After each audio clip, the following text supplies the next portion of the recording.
Yusuf Dikek, viral na shooter sa Olympics.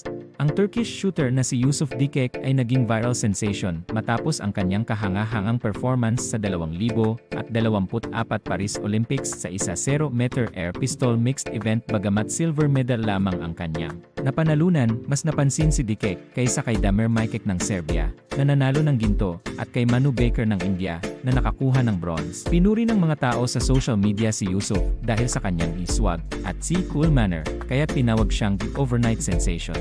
Ano ang dahilan ng pagiging espesyal ni Yusuf Dikek sa Olympics?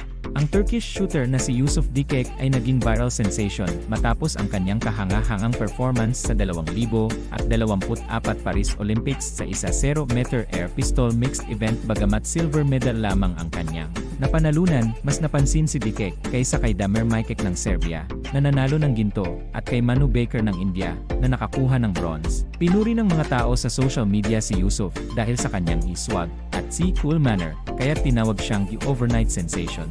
Ano ang dahilan ng pagiging espesyal ni Yusuf Dikek sa Olympics? Naging sentro ng atensyon si Yusuf dahil sa kakaiba niyang estilo sa kompetisyon noong Hulyo 30, 2024.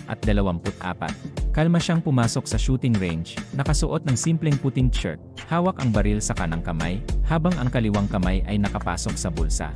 Ang nakatawag pansin sa lahat ay ang kawalan niya ng mga special gear tulad ng eye covers, ear protection, o specialized lenses. Maraming naghambing sa kanya sa mga action hero tulad ni James Bond at John Wick. Paano nakatulong ang kakaibang estilo at kumpiyansa ni Yusuf sa kanyang kasikatan?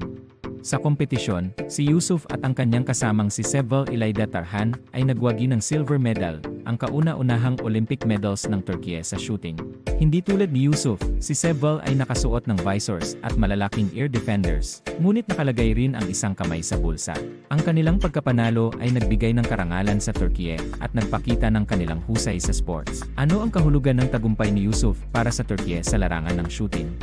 Ipinaliwanag ni Yusuf kung bakit hindi siya gumamit ng special gear. Sinabi niyang, "I shoot with both eyes. Most shooters use one eye, so didn't want all that equipment." Naniniwala siya na ang pagbaril gamit ang parehong mata ay nagbibigay ng mas magandang pananaw at ang pagkakaroon ng isang kamay sa bulsa ay nakakatulong sa kanya na manatiling balanse at nakatutok. Si Yusuf ay isang national record holder sa pistol events sa Turkiye at isang 5-time Olympian simula pa noong 2008. Umaasa siyang makuha ang ginto sa 2028 Olympics sa DIA. Paano nagiging inspirasyon si Yusuf sa mga baguhang shooters?